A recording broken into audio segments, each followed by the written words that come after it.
Welcome to 2 in 1 bulletin. 2 in 1 bulletin లో ముందుగా headlines చూద్దాం. మంత్రి పువ్వాడ అజయ్ కుమార్ ఆధ్వర్యంలో మెగా జాబ్ మేళా. మృత్యుంజయేశ్వర స్వామి ఆలయ జీర్ణోద్ధరణ కార్యక్రమాలు. దేశాభివృద్ధి కోసం యువత పాటుపడాలన్న కేంద్ర మంత్రి రూపాల పురుషోత్తం. పల్లెల్లో ఏరులై పారుతున్న గుడుంబ. ఖమ్మం జిల్లా జర్నలిస్టులందరికీ ఇళ్ల స్థలాల పంపిణీ కార్యక్రమం. వీరంగం సృష్టించిన వైఎస్ అవినాష్ రెడ్డి అనుచరులు. వైసీపీ తీర్థం పుచ్చుకున్న టీడీపీ నేత. పంచాయతీరాజ్ డివిజన్ కార్యాలయాన్ని అవినీతి నిలయంగా మార్చిన డిఈ. వివేక హత్య కేసులో కర్నూలుకు వెళ్లిన సిబిఐ. సర్పంచ్ లక్ష్మీ సహకారంతో ప్రభుత్వ పథకాలన్నీ పరిపూర్ణం.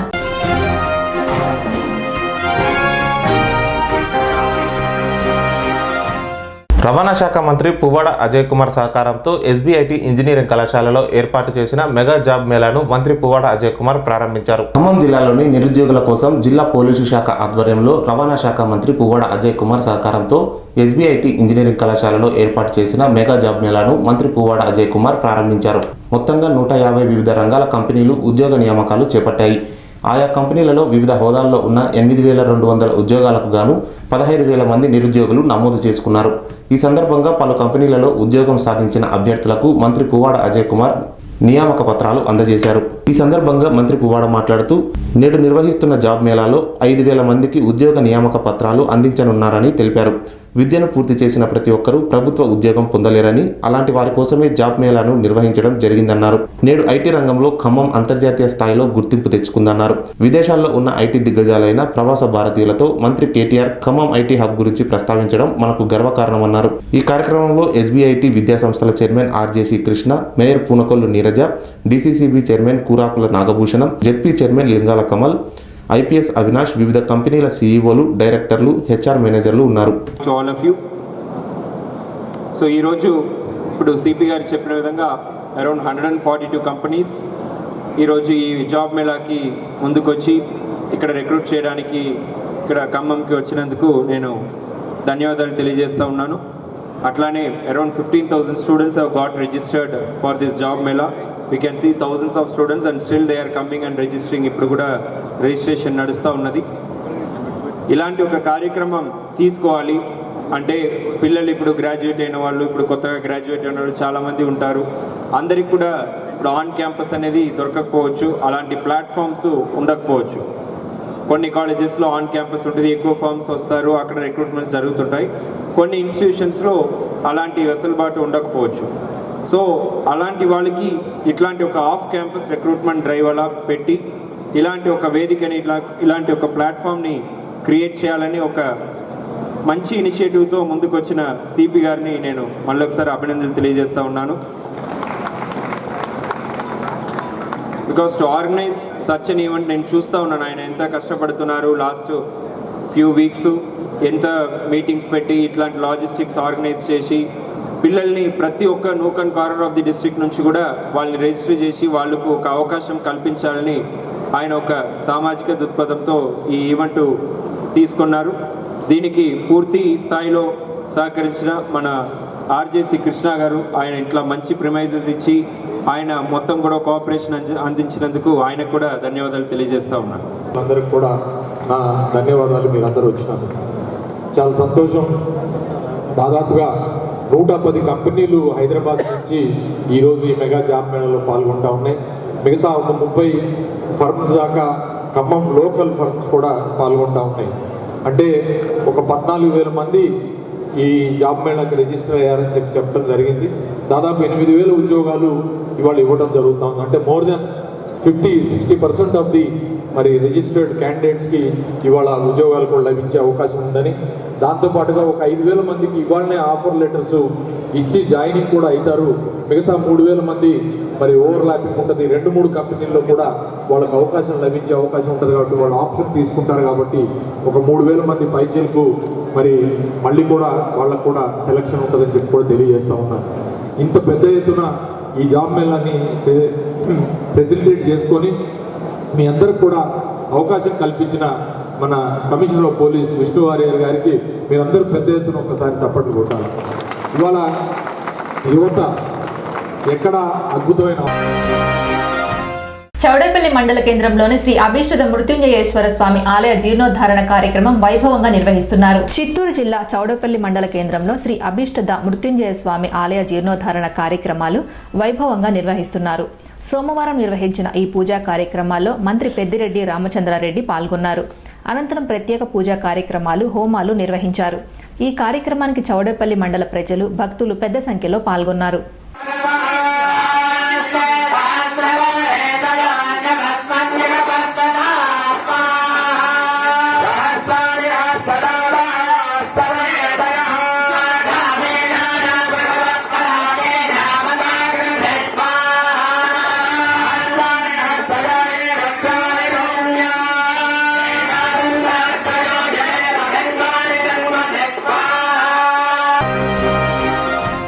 భారతదేశ స్వాతంత్ర్యం కోసం అమరులు ఏ విధంగా తమ ప్రాణాలు త్యాగం చేశారో అదే విధంగా దేశాభివృద్ధి కోసం యువత పాటుపడాలని కేంద్ర మత్స్య పశుసంవర్ధక పాడి పరిశ్రమల శాఖ మంత్రి రూపాల పురుషోత్తం పిలుపునిచ్చారు. భారతదేశ స్వాతంత్ర్యం కోసం అమరులు ఏ విధంగా తమ ప్రాణాలు త్యాగం చేశారో దేశ అభివృద్ధి కోసం యువత పాటుపడాలని కేంద్ర మత్స్య పశుసంవర్ధన పాడి పరిశ్రమల శాఖ మంత్రి రూపాల పురుషోత్తం పిలుపునిచ్చారు. సిద్దిపేట జిల్లా గజ్వేల్ పట్టణంలో బీజేపీ పార్టీ ఆధ్వర్యంలో నిర్వహించిన పార్లమెంట్ ప్రవాస్ యోజన యువ ములాఖత్ కార్యక్రమంలో మంత్రి పురుషోత్తం ముఖ్య అతిథిగా హాజరయ్యారు. ఈ సందర్భంగా వారు మాట్లాడుతూ ప్రధాని నరేంద్ర మోదీ పాలనలో అసాధ్యమైన పనులను కూడా సుసాధ్యం చేసిన ఘనత బీజేపీదని, భారత అంతర్భాగంలో లేని కాశ్మీర్ను 370 జీవో రద్దుతో భారతదేశంలో కలిపిన ఘనత మోదీ అమిత్ షాలకే దక్కుతుందన్నారు.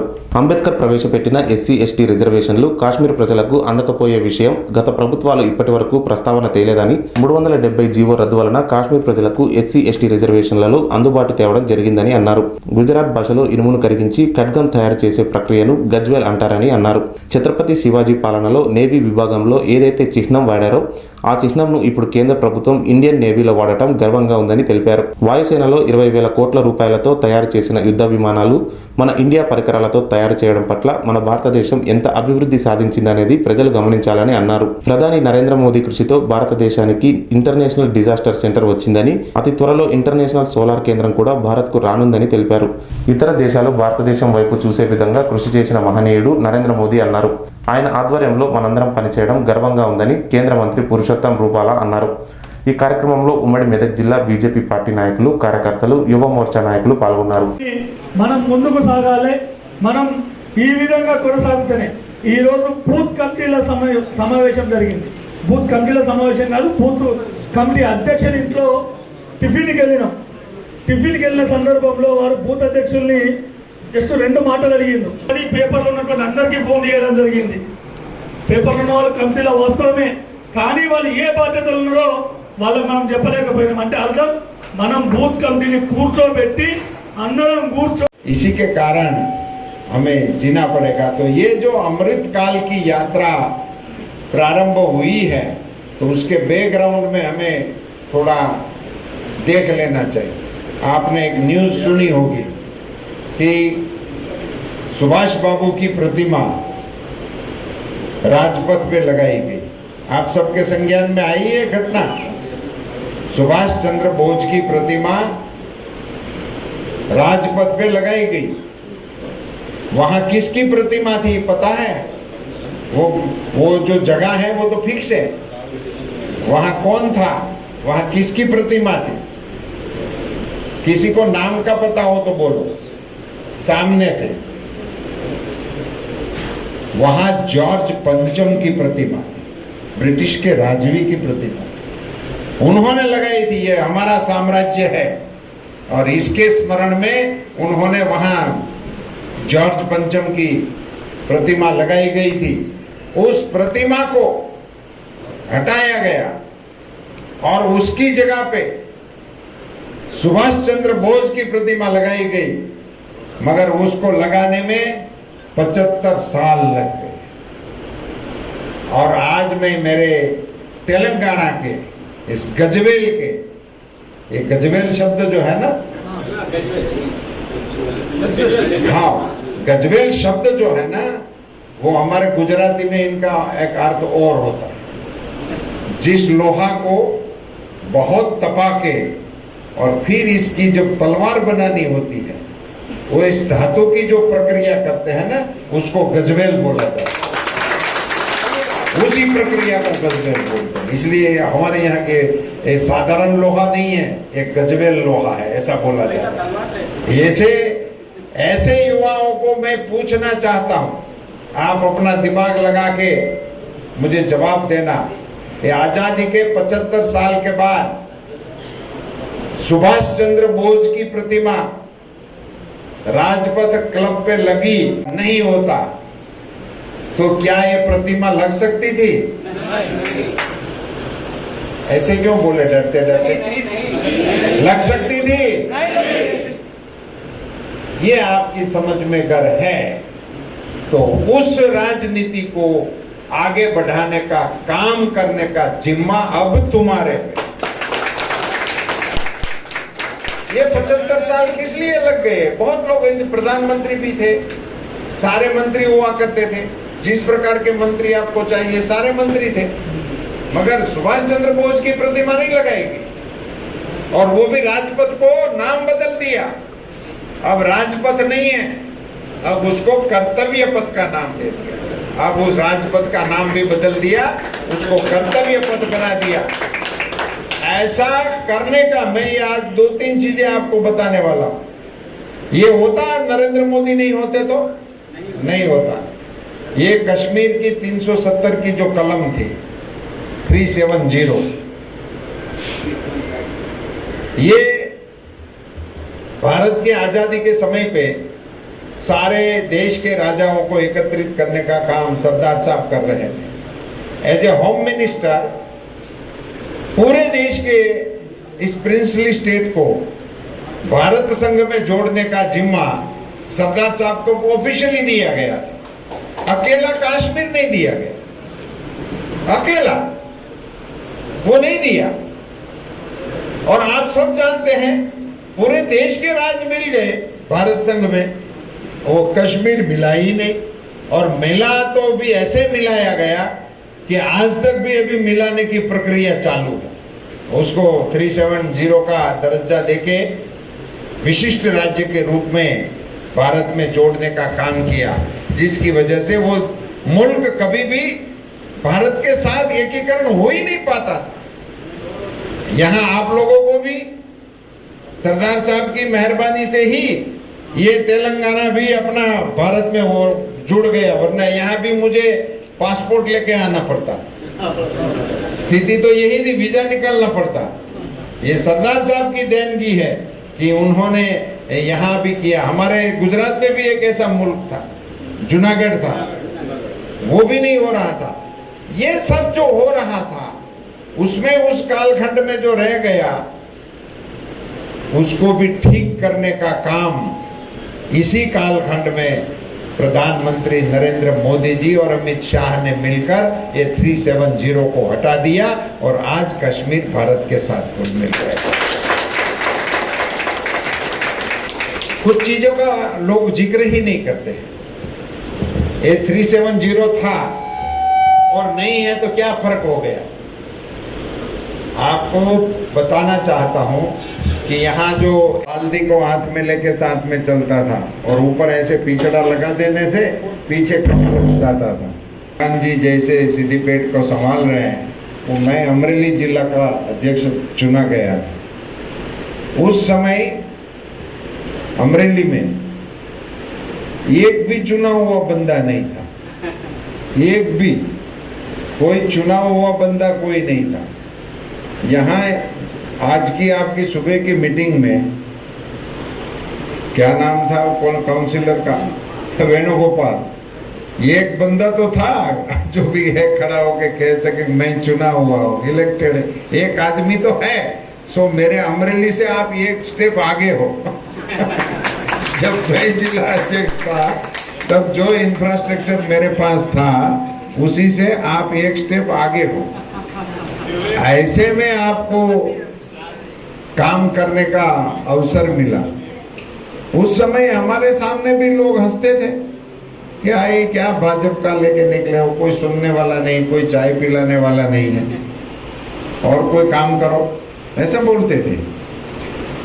आज अभी जो पिछले चुनाव हुए 156 का गुजरात का सब सुन रहे हैं ना, तो हमारे अमरेली डिस्ट्रिक्ट में सारे विधायक बीजेपी के चुने गए 100%। ये बात मैं ऐसे ही आपके ध्यान में लाने के लिए बोल रहा हूँ। अमरेली के चुनाव को आपके चुनाव से जोड़ने का कोई मतलब नहीं है, मगर पार्टी की यात्रा में ऐसे मकाम आते हैं। इस देश को आजादी मिली 75 साल हो गए, 75 इयर्स, और अमृत महोत्सव मनाया गया। और अमृत महोत्सव में प्रधानमंत्री जी ने बताया है कि अब अमृत काल शुरू हुआ है। अब जब 100वीं साल हम मनाएंगे आजादी की, ये 25 साल जो है वो हमारे सबके लिए अमृत काल है। वो ऐसा क्यों बोल रहे हैं और अमृत काल का मतलब क्या उनके मन में है? वो इतना ही है कि जब आजादी मिली थी हमको, तब जो लोग थे वो लोग लड़ रहे थे आजादी के लिए, ब्रिटिशरों के खिलाफ आंदोलन करते थे। उस समय ब्रिटिश के लोग इन पर जुल्म करते थे।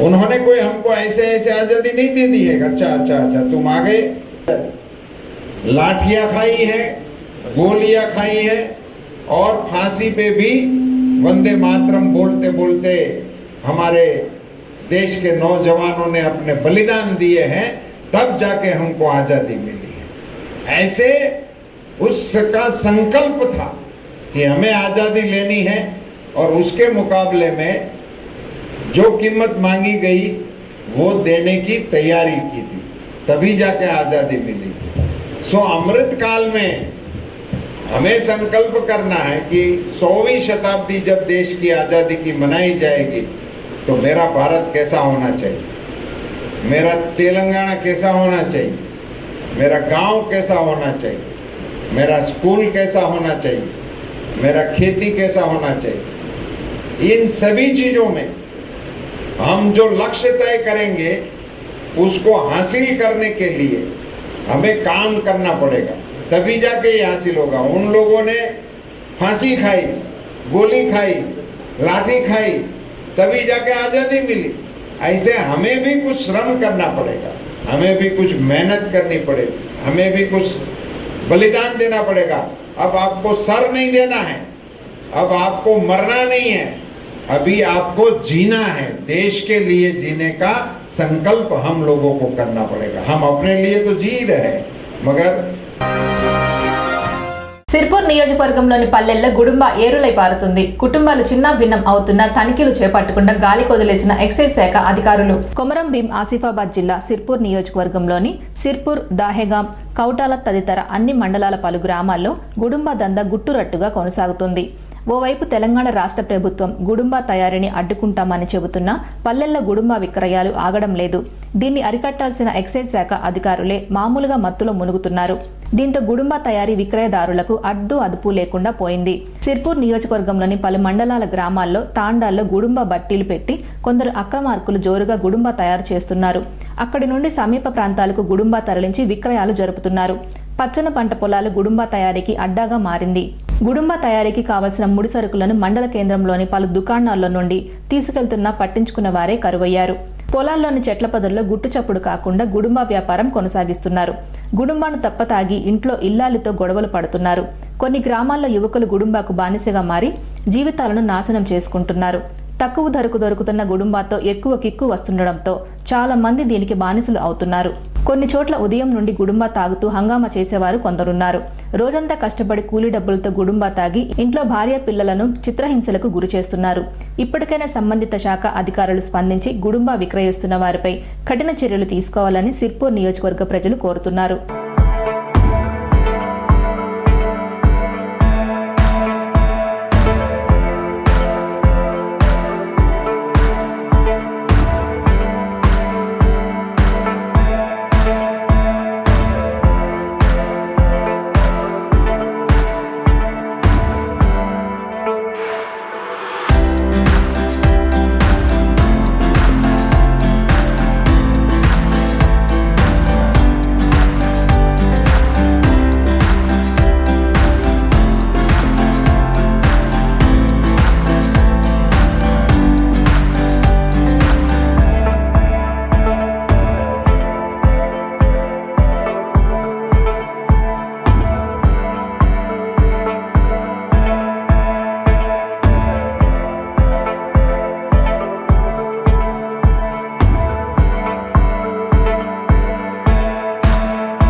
ఖమ్మం జిల్లా జర్నలిస్టులందరికీ ఇళ్ల స్థలాల పంపిణీకి కేటాయించిన మంత్రివర్గం ఆమోదం పొందేలా కృషి చేసిన రాష్ట్ర రవాణా శాఖ మంత్రికి తెలంగాణ వర్కింగ్ జర్నలిస్ట్ ఫెడరేషన్ కృతజ్ఞతలు తెలిపింది. ఖమ్మం జిల్లా కేంద్రం జర్నలిస్టులందరికీ ఇళ్ల స్థలాల పంపిణీకి 23 ఎకరాలు కేటాయించి మంత్రివర్గం ఆమోదం పొందేలా కృషి చేసిన రాష్ట్ర రవాణా శాఖ మంత్రి అజయ్కు తెలంగాణ వర్కింగ్ జర్నలిస్ట్ ఫెడరేషన్ కృతజ్ఞతలు తెలిపింది. గ్రామీణ జర్నలిస్టులకు కూడా ఇళ్ల స్థలాలు వచ్చేలా దృష్టి సారించాలని మంత్రిని కోరుతూ TWJF ఖమ్మం జిల్లా కమిటీ వినతి పత్రం సమర్పించింది. TWJF ఆధ్వర్యంలో జెడ్పీ మీటింగ్ హాల్లో ఏర్పాటు చేసిన జర్నలిస్టుల కృతజ్ఞత సభకు ఖమ్మం జిల్లా కమిటీ సంఘీభావం తెలిపింది. ఈ సందర్భంగా సంఘం జిల్లా కార్యదర్శి కె శ్రీనివాస్ రెడ్డి మాట్లాడుతూ జర్నలిస్టుల ఇళ్ల స్థలాల సాకారానికి కృషి చేసిన మంత్రికి కృతజ్ఞతలు తెలిపారు. తదుపరి ప్రక్రియను కూడా అత్యంత వేగంగా పూర్తి చేసి త్వరగా ఇళ్ల స్థలాల పట్టాలు పంపిణీ చేసేలా కృషి చేయాల్సిందిగా కోరారు. ఇళ్ల స్థలాల పంపిణీపై ఇప్పటికే రకరకాల ఊహాగానాలున్నాయని ఇవి నివృత్తి అయ్యేలా ముందుగా విధి విధానాలను ప్రకటించాలని విన్నవించారు. అలాగే ఉమ్మడి జిల్లా వ్యాప్తంగా వివిధ మండలాలలో ఉన్న జర్నలిస్టులందరికీ ఇళ్ల స్థలాలు కేటాయించేలా కృషి చేయాల్సిందిగా విజ్ఞప్తి చేశారు.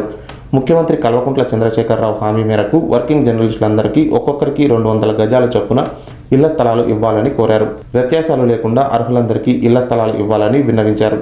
వినతిపత్రం సమర్పించిన వారిలో రాష్ట్ర కమిటీ సభ్యులు సాతుపాటి రామయ్య, జిల్లా ఉపాధ్యక్షులు జి వెంకటేశ్వర్లు, జిల్లా కమిటీ సభ్యులు Shabadu Karunakar Reddy, V Anjaiah, B Venkatesh, K Sivareddy, D Ravikumar తదితరులు ఉన్నారు.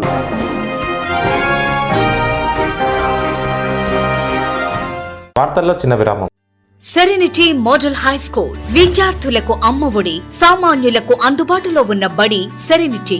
మేడ్చల్ జిల్లాలో మేటిగా నిలిచి సాటిలేని ఫలితాలను సాధిస్తున్న #1 స్కూల్ సెరెనిటీ. మా ప్రత్యేకతలు ప్రతి విద్యార్థి పట్ల వ్యక్తిగత శ్రద్ధ, activity based learning and digital classrooms, computer lab, 100% ఫలితాలు, sports and cultural activities, yoga, abacus మరియు Vedic maths education. Please visit Serenity Model High School, Nagaram. Admissions are in progress.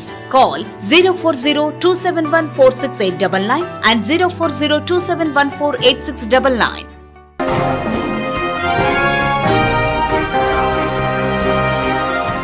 తిరిగి వార్తలకు స్వాగతం.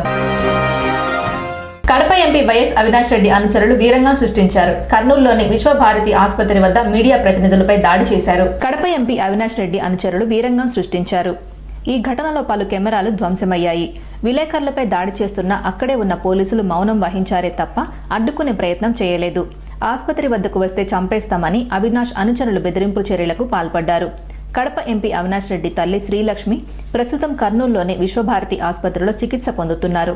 4వ అంతస్తులోని ఐసీయూలో ఆమె ఉండగా అవినాష్ రెడ్డి 5వ అంతస్తులో ఉండి తల్లి ఆరోగ్య పరిస్థితిని ఎప్పటికప్పుడు తెలుసుకుంటున్నారు. మాజీ మంత్రి వైఎస్ వివేకానందరెడ్డి హత్య కేసులో ఆరోపణలు ఎదుర్కొంటున్న వైఎస్ అవినాష్ రెడ్డి తాజాగా మరోసారి సీబీఐకి లేఖ రాశారు. తన తల్లి అనారోగ్యం దృష్ట్యా విచారణకు హాజరు కాలేనని లేఖలో పేర్కొన్నారు. ఆసుపత్రిలో చికిత్స పొందుతున్న ఆయన తల్లి శ్రీలక్ష్మి డిశ్చార్జ్ అయిన తర్వాతనే విచారణకు వస్తానని తెలిపారు. కాగా ఇప్పటికే 2 సార్లు సీబీఐ విచారణకు అవినాష్ రెడ్డి గైర్హాజరయ్యారు. అయితే అవినాష్ లేఖపై సీబీఐ ఎలా స్పందిస్తుందో వేచి చూడాలి. కుప్పం తెలుగుదేశం పార్టీకి చెందిన సీనియర్ నాయకుడు సిఆర్ వరదరాజులు మంత్రి పెద్దిరెడ్డి రామచంద్రారెడ్డి ఆధ్వర్యంలో వైఎస్ఆర్సీపీ తీర్థం పుచ్చుకున్నారు. చిత్తూరు జిల్లా కుప్పం తెలుగుదేశం పార్టీకి చెందిన సీనియర్ నాయకుడు సిఆర్ వరదరాజులు మంత్రి పెద్దిరెడ్డి రామచంద్రారెడ్డి ఆధ్వర్యంలో వైఎస్ఆర్సీపీ తీర్థం పుచ్చుకున్నారు. పుంగనూరులో జరిగిన ఒక కార్యక్రమంలో Kuppam municipal chairman doctor Sudheer మరియు వైస్ చైర్మన్ మునిస్వామి వరదరాజులను మంత్రి పెద్దిరెడ్డి రామచంద్రారెడ్డికి పరిచయం చేయగా మంత్రి వైసీపీ కండువా కప్పి వరదరాజులను పార్టీలోకి ఆహ్వానించారు. పార్టీలో చేరిన వెంటనే చిత్తూరు ఎమ్మెల్సీ భరత్ సూచనల మేరకు కుప్పం మున్సిపల్ ప్రత్యేక సలహాదారునిగా వరదరాజులను నియమించారు.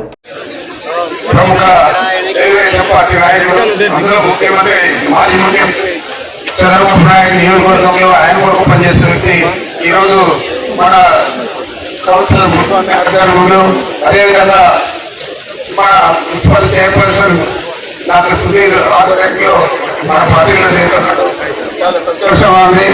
ఎప్పుడు కూడా కాంగ్రెస్ పార్టీ జగన్మోహన్ రెడ్డి మద్దతుగా ఉంటారని చెప్పి నేను తెలియజేస్తా ఉన్నాను. వేదిక నాయకులందరూ దయచేసి కూర్చోవాలి. సన్మాన కార్యక్రమం ఇప్పుడు మంత్రి గారి చేతులుగా జరుగుతుంది.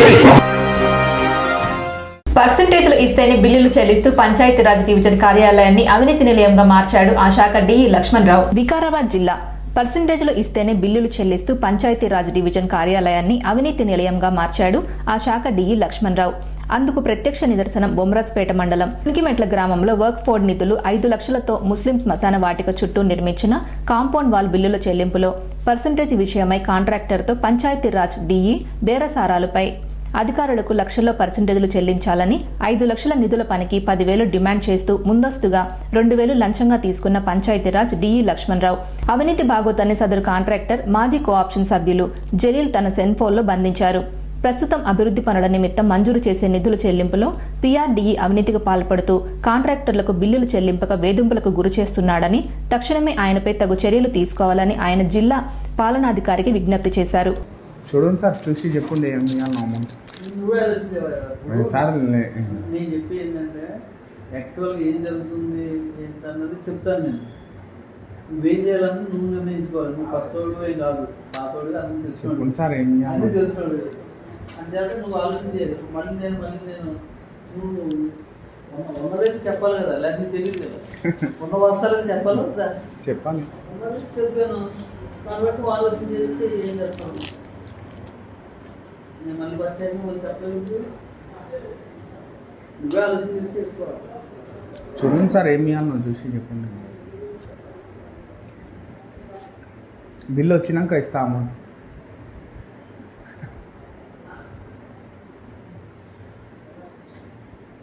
అయితే కలిసిపోను, కలిసి చేసి మళ్ళీ ఏమవుతాం. బిల్లు వచ్చినాక ఇస్తా సార్. ఇప్పుడైతే కలుసుకో అన్న. అమౌంట్ తేయాలి సార్. పైసలు కొంత కలువు, కొంత కలిసి కొంత సహాయం చేసుకుంటాం. తీసుకురాబో ఇక్కడే కదా. అరే ఉంటాను, వేరే పనులు. కొంత కలువు, కొంత కలిసి తర్వాత మళ్ళీ వచ్చి కలువు.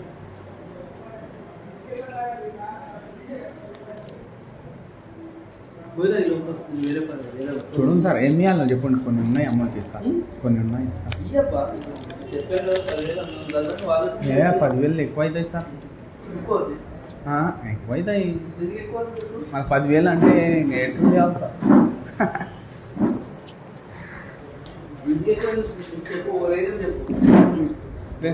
ఉన్న ప్రొసీజర్ చెప్తున్నా. ఇప్పుడు మామూలుగా మాకు రెగ్యులర్గా వచ్చి నడుస్తూ ఉంటాయి కదా. రెగ్యులర్ వాళ్ళు వేరు. నేను ఎప్పుడో ఒకసారి 2 సార్లు పనులు చేసుకోమని చెప్తున్నాను. చేయాలంటే కావాలి కదా. చేసుకోవాలి, చేసుకుంటూనే అవుతుంది. నేను అంతగానో ఇవ్వలేదు సార్. లాస్ట్ టైం అమౌంట్ ఎంత ఇచ్చావు?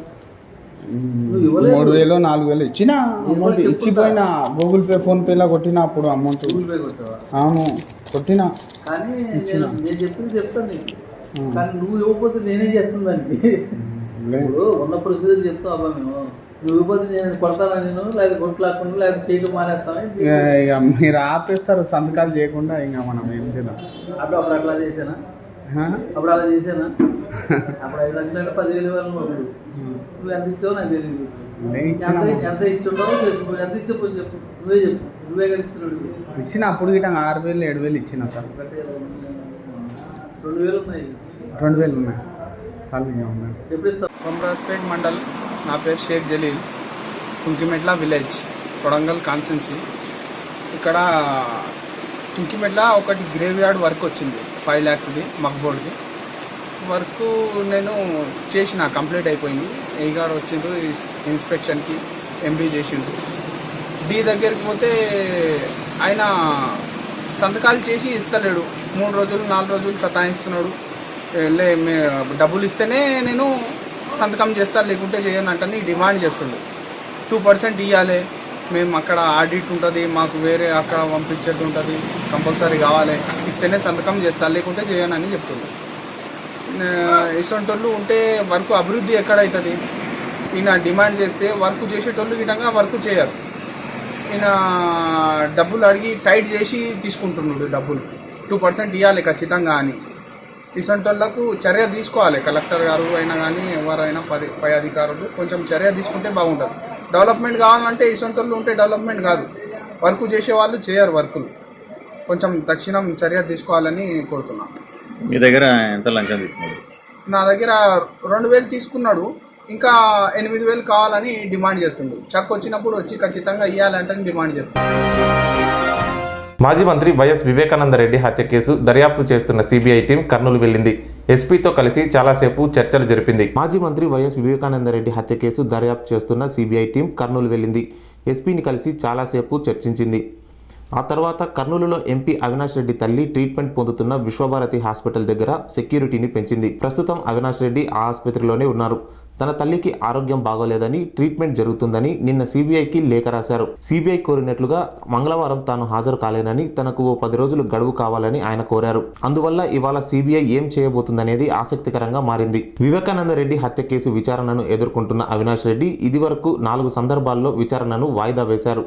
కొన్నిసార్లు విచారణకు హాజరయ్యారు. కానీ తాజాగా వరుసగా 2 సార్లు ఆయన విచారణకు రాలేదు. మూడోసారి లేఖ పంపి ఏకంగా 10 రోజులు గడువు కోరడంతో సిబిఐ అధికారులు తెల్లారే కర్నూలు వెళ్లారు. వారు అవినాష్ రెడ్డిని కలిసి డైరెక్ట్గా నోటీస్ ఇస్తారా, లేక అదుపులోకి తీసుకుంటారా, లేక కర్నూలులోనే విచారణ జరుపుతారా అనేది తేలాల్సి ఉంది. ప్రస్తుతం విశ్వభారతి ఆసుపత్రి ముందు కొత్త ఏపీ అంబులెన్స్ ఉంది. అది అవినాష్ రెడ్డి తల్లి కోసమే తెప్పించి ఉంటారని తెలుస్తుంది. ఆమెను కర్నూలు నుంచి హైదరాబాద్ తరలిస్తారా అనే సందేహం స్థానికుల్లో ఉంది. ఉమ్మడి ఆంధ్రప్రదేశ్ మాజీ మంత్రి అయిన వైఎస్ వివేకానందరెడ్డి హత్య 2019 మార్చి 15 తెల్లవారుజామున జరిగింది. దీనిపై పోలీసుల దర్యాప్తు, తర్వాత సిట్ దర్యాప్తు వేగవంతంగా సాగలేదు. ఈ కేసు దర్యాప్తు పరిధి ఏపీ హైకోర్టు పరిధి నుంచి తెలంగాణ హైకోర్టుకు, అలాగే సుప్రీంకోర్టుకు సాగింది. ప్రస్తుతం ఈ కేసు దర్యాప్తు హైదరాబాద్ హైకోర్టు పరిధిలో జరుగుతోంది. ఇప్పటికే ఈ కేసులో 7 అరెస్ట్ అయ్యారు. సిర్పూర్ మండలంలోని వేంపల్లి గ్రామ పంచాయతీలో సర్పంచ్ లక్ష్మి సహకారంతో రాష్ట్ర ప్రభుత్వం ప్రవేశపెట్టిన ప్రతి పథకాలన్నీ పరిపూర్ణంగా అమలు చేశారని తెలిపారు. కొమరం భీం ఆసిఫాబాద్ జిల్లా సిర్పూర్ మండలంలోని వేంపల్లి గ్రామ పంచాయతీలో సర్పంచ్ లక్ష్మి సహకారంతో మరియు గ్రామ పంచాయతీ కార్యదర్శి సహకారంతో రాష్ట్ర ప్రభుత్వం ప్రవేశపెట్టిన ప్రతి పథకాలన్నీ గ్రామ పంచాయతీలో పరిపూర్ణంగా అమలు చేసి 100% ప్రజలకు సంతృప్తినిస్తున్నటువంటి క్రమం అన్నారు. సిర్పూర్ నియోజకవర్గ ఎమ్మెల్యే కోనేరు, కోనప్పట్ జడ్పీ వైస్ చైర్మన్, కృష్ణా జిల్లా అధికారులు మరియు మండల అధికారుల సూచనలు, సలహాలు తీసుకొని ప్రతి పథకాన్ని అమలు చేసి జిల్లాలోనే ఒక ఆదర్శ వేంపల్లి గ్రామ పంచాయతీగా గుర్తింపు తీసుకురావడానికి అందరూ కూడా కలిసి కృషి చేస్తున్నటువంటి నేపథ్యంలో గ్రామ పంచాయతీకి 7 ఉత్తమ అవార్డులు వచ్చాయన్నారు. సదరు గ్రామ పంచాయతీ ప్రజల అవసరాలను తీర్చే నేపథ్యమై వాటర్ ప్లాంట్ నిర్మాణం మరియు ఉపాధి కూలీల కోసం బాటసారుల ఆకలి దాహం తీర్చడానికి అంబలి కేంద్రాన్ని కూడా ఏర్పాటు చేయడం జరిగిందన్నారు. జిల్లా సిర్పూర్ మండలం వేంపల్లి గ్రామ పంచాయతీ. నా పేరు సత్యం, వైస్ ఎంపీపీ సిర్పూర్.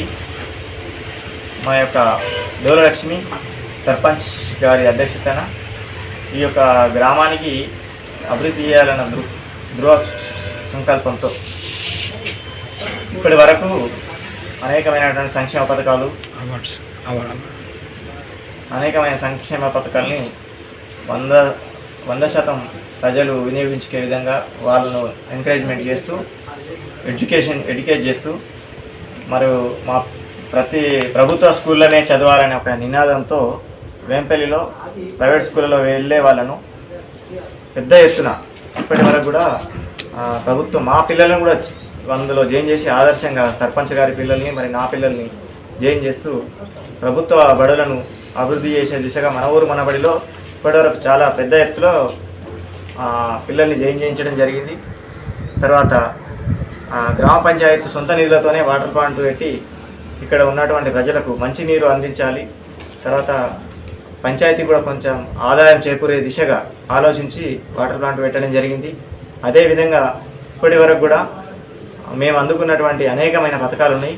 శ్రమదానం విషయంలో కానీ మన ఊరు మనబడి, తర్వాత స్వచ్ఛ భారత్, తర్వాత క్లీన్ అండ్ గ్రీన్, తర్వాత ఈ ప్రభుత్వం కేసీఆర్ పెట్టినటువంటి నెల రోజుల ప్రణాళిక, ఇలాంటి అనేక పథకాలతో పాటు మొన్నటికి మొన్న 7 అవార్డులను జాతీయ స్థాయి అవార్డులలో జిల్లా స్థాయి ప్రథమ అవార్డులు 7 అందుకోవడం జరిగింది. దీంతో మా జిల్లా లెవెల్లో ఒక ప్రత్యేకమైన గుర్తింపు అధికారులలో కనబడుతుంది. మేము పనిచేస్తున్నామని మా మీద ఒక ప్రత్యేకమైన గుర్తింపు అనేది వేంపల్లికి వచ్చింది. జూన్ 2 తెలంగాణ ఆయుర్భావం దినోత్సవాల సందర్భంగా కేసీఆర్ గారు ఏ రకంగానైతే మన దినోత్సవాలు జరుపుకోవాలనుకుంటుండో 21 రోజులు, దానికి అనుగుణంగా 2వ తారీఖున మేము కూడా తెలంగాణ తల్లి విగ్రహాన్ని పెట్టి ఇక్కడ పల్లెపక్తి వనాల్లో వనభోజనం ఏర్పాటు చేసి జెండా పండుగ ద్వారా ప్రజల మమేకంతో ముందుకు పోవాలని కూడా కోరుకుంటున్నాం. ఇక్కడ ఉన్నటువంటి ప్రతిదీ కూడా పంచాయత్ సెక్రటరీ గారు కానీ సర్పంచ్ గారు కానీ ఇక్కడ ఉండి ప్రతి పనిని కూడా పరిశీలిస్తారు. దాంతోపాటు ఈ యొక్క అభివృద్ధికి మా ఎమ్మెల్యే గారి సహకారం అత్యంతంగా ఉంది. మేము ఏం పని చేయాలన్నా ఎమ్మెల్యే గారి ప్రోత్సాహం ఉంటుంది. మేము అడిగిన వెంటనే ప్రతి పనిని కూడా కాదు పోదు లేదనకుండా ప్రేమతోని ఖచ్చితంగా ఉన్నా లేకున్నా మాకు హామీ ఇస్తూ తర్వాత దాన్ని పూర్తి స్థాయిలో కూడా సహకారం అందిస్తుండు. కాబట్టి ఎమ్మెల్యే గారి సహకారంతో మరింత ముందుకు పోతూ